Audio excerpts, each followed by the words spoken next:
Oh, hello. I didn't see you there. Welcome back to Masterpiece Theater. Those albums that I believe have that special place of a full-on masterpiece. Either a collectively agreed upon masterpiece by the masses, or perhaps something that has been overlooked and one that I feel is very special to my heart. And this week I'm taking a look at one of those albums that is very personally dear to me. One that I feel, although not quite overlooked within the progressive rock community, is one that is definitely overlooked in the general music community. One that's kind of buried deep underground in the musical scene, shall we say. So let's find out what's so great about Phideaux's sixth album.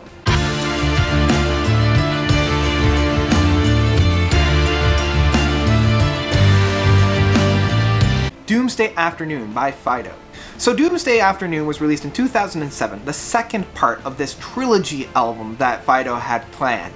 The first of which was The Great Leap, which was released the previous year in 2006. Since then, we've been waiting for the third installment of Infernal. Yeah, we've been waiting quite a long time for this thing to conclude. So all songs were written and composed by Phideaux Xavier, the main singer, songwriter, lead guitarist, all that jazz. But we also had the lifelong friend and drummer of Rich Hutchins. He actually helped mold and shape a lot of these songs as well. And one of my favorite parts of this entire album is the trick that Phideaux plays with us the entire time we're listening to this album. It's definitely one of those reverse bait and switches. And to help this trick along, like all good magic tricks, he provides many instances of foreshadowing that this is about to occur. And this is thrown in with a lot of repetitive themes and reoccurring signatures of sounds that are present in a lot of these songs. It creates this reverse uncanny valley. Even though we're listening to a lot of this music for the first time, because he's introduced us to so many of these themes in prior songs, it actually feels very familiar. Even though this is a very new aspect of music that we're listening to, it all feels very familiar and very similar. And that's what I mean by almost a reverse uncanny valley. And I mean, we've seen this technique done before in progressive rock music, where they'll start off a song with a particular piece and then revisit it throughout the song. But what they do on Doomsday Afternoon is takes it to a full new level. They don't just reprise some of these themes, but they reintroduce it in such a light that it feels very different. Either they slow it down or speed it up or play it on a completely different scale. This is either it gets introduced in a background of a certain song and then put it kind of in the forefront later on in the song.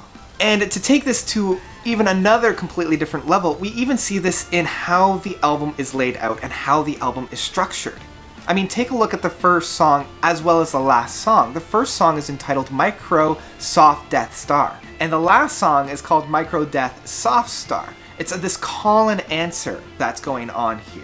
But let's see how this technique actually translates into music and getting down into some of the actual nitty-gritty examples on this. The first one I've already alluded to with the Doctrine of Eternal Ice Part 1, the second song on this album. The song opens up greatly with this great punch and then 4 other beats that help it through. And then another punch with 4 other beats. And I love this technique, and this is a technique that Phideaux uses throughout the album, where he has this really hard-hitting piece of sound, which then gets kind of a rippled effect.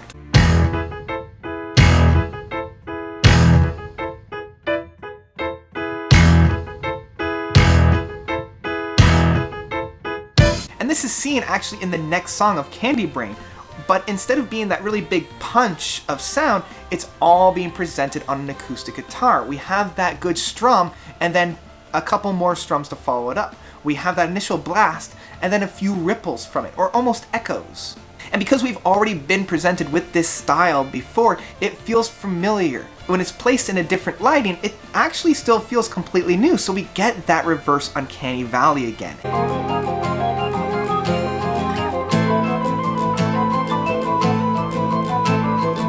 And let's talk about some of the choices of music and instruments being implied on this album. It is just incredibly spot on, some of those artistic choices of which instruments to use and how to use it.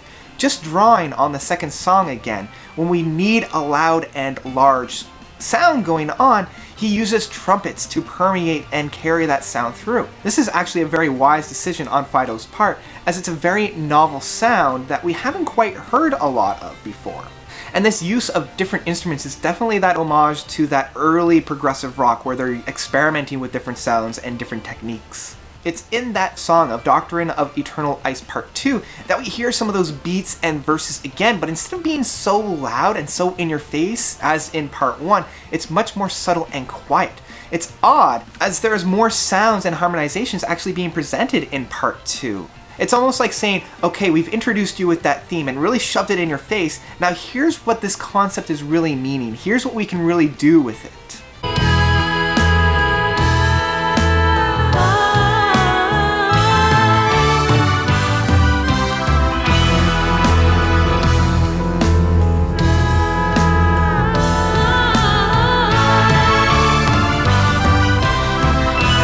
And I love that Doctrine of Eternal Ice Part 2 as we have that staple Phideaux jam session that we go on, where it's that theme that's being reintroduced and it's just kind of exploring the territory, really exploring the space of the song. I love how everybody is playing together on this jam session, and I love that vocals that are being presented from all of the characters, not only Phideaux, but also the lovely vocals from all the female voices of Ariel Fiber, Valerie Gracious, and Molly Rutten.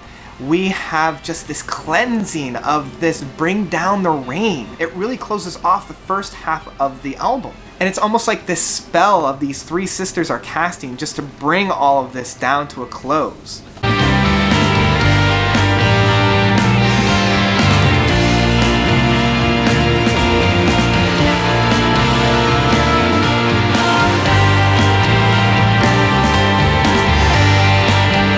But before we get into that second half of the album and dive more into what the concept of the album is, let's just talk about the musician work that's going on in this album. This is one of the main reasons why I love Phideaux and all of his works. In his day job, he's actually a director for daytime television, and it really shows on the presentation of this album. He knows how to direct his players to get the sounds of that vision that he's got in his head. The energy that is being matched with the overall tone is spot on and elevates the music to the next level because of this. This is like watching a very perfectly executed synchronized dance, where with one dancer, this dance would have been outstanding and breathtaking, but because you've got 5 to 10 people doing the same dance at the same time, it's just mind-blowing how everything was coming together all at once. For example, let's take a look at the first song that really starts off this album with Micro Soft Death Star. There's a lot of sounds to be handled here, and instead of just blasting you with a cornucopia of sound that could very easily be done, Phideaux knows when to hold back and just let a few of the players shine through and gives them the screen times that they need.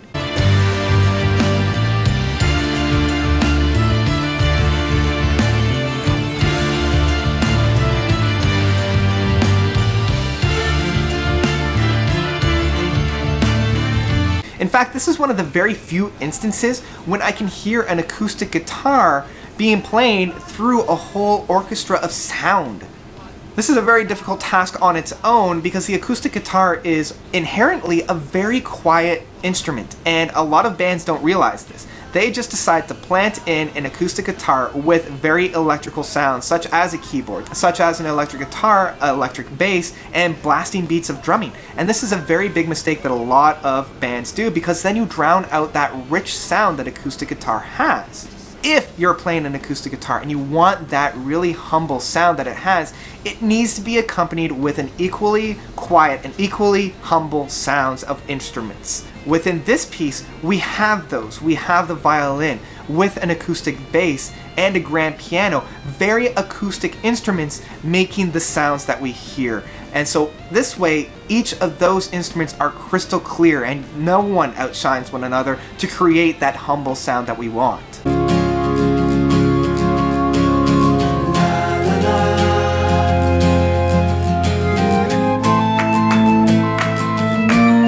And when we need a bigger sound and when we need a more grandiose sound, this is when we hear the loud keyboards and synthesizers. This is when we hear those electric guitars and electric bass and the really flourishing of drums. He knows how to orchestrate the instruments to pull out the best performances, not only from his musicians, but from the instruments that are being played.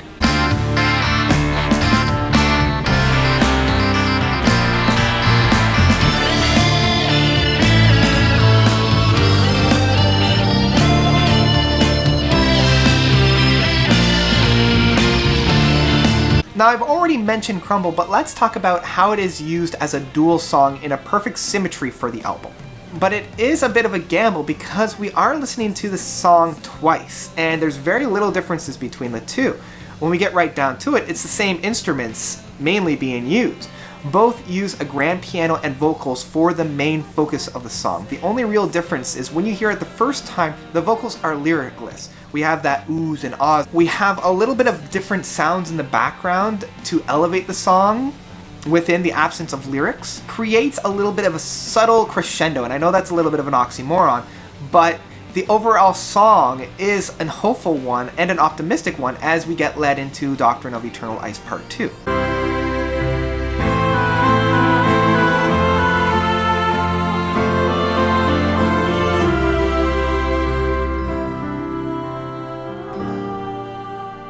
So the second time we hear it, we're in a little bit of a different spot in the album.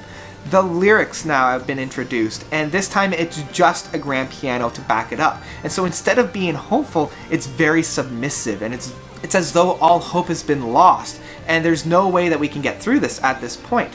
It's that classic end of the second act, just everything is now against us and we're all alone. Your tongue is dry, your voice is weak. The time has passed for words to seek. It will not. So let's dive into this a little bit. Let's actually tackle some of this concept that's going on. There's a lot to deconstruct in terms of the concept of the album, so let's just have a little bit of a look at what's going on. As I said before, this is the second part of a trilogy. Part 1, The Great Leap, started everything off as more of a commentary on government and the destruction of the environment and how this could potentially lead us to our own demise and doomsday. In the end, it didn't quite go the way that we had hoped to with Doomsday Afternoon. And with the title of Doomsday Afternoon, you can kind of guess the way that this album is going. So through Doomsday Afternoon, you have this small resistance of force trying to fight back. You know, with each passing song, we see how almost futile this is, as though the main masses don't want to fight back. They're very content at letting everything fall apart. And before I make my final point of this album, I do want to talk a little bit of Formaldehyde, that second last song. It's always felt a little bit out of place for me on this album, which is odd because it's the first song that I ever heard from Phideaux, and it also kind of became the main single from the album as well. It's almost a celebration song, but from the enemy's point of view. So it's like we've destroyed that icky and yucky environment with all the chemicals that we've injected into it, so now let's go out and dance throughout it. It's also one of the very first songs that we see the oppressor's point of view, so in retrospect, it does make sense that the music is a little bit different in that tone shift.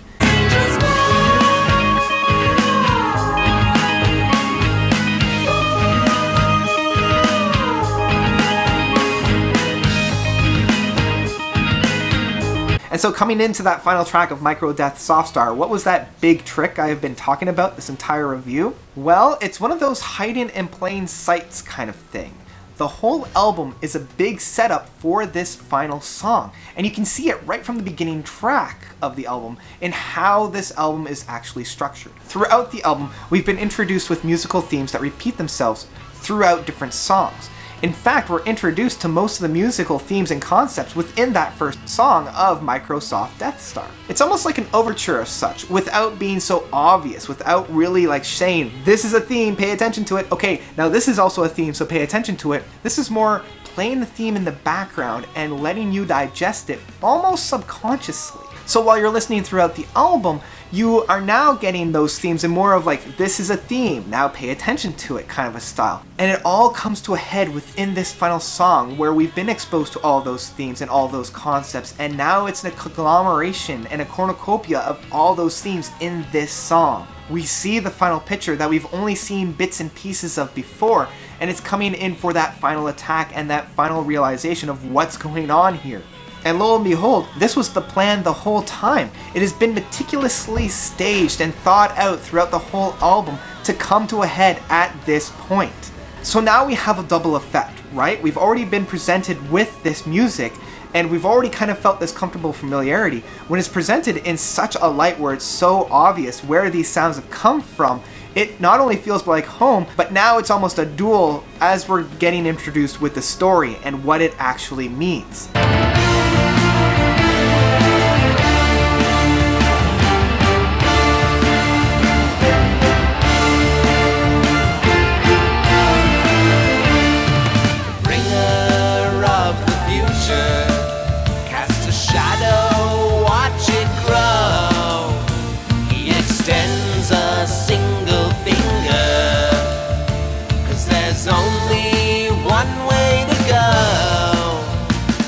And so when we get to this final song and its beauty, I can't help but applaud the bold achievement that it is. It fooled me for years, and I didn't actually put everything together until 3 or 4 years of really digesting this album, and it was when it finally clicked that I nearly just stood up and applauded for the magic trick that it was. And the more I'm listening to it, the more I see it, the more I just can't help but applaud it for what it really is. And it's at that point that I realized that I'm not just dealing with any other album here, I'm dealing with a full-on masterpiece. We're not worthy! We're not worthy! We're not worthy! And so that's my take on Phideaux's Doomsday Afternoon. That's really all I have, outside of just gushing for the grand achievement that it is. What did you guys think of it? Do you love it? Do you hate it? Have you listened to it? If you haven't, it is a treat and one that you need to listen to. So take a listen and let me know what you think about it down below. It's easily one of my desert island albums, those albums that I'll take with me on a desert island. So let me know what you thought about it down below. And thank you guys so much for watching on this episode. I really had a lot of fun diving into this album and rediscovering different things that I forgot about. And that's about it. All right, notes out.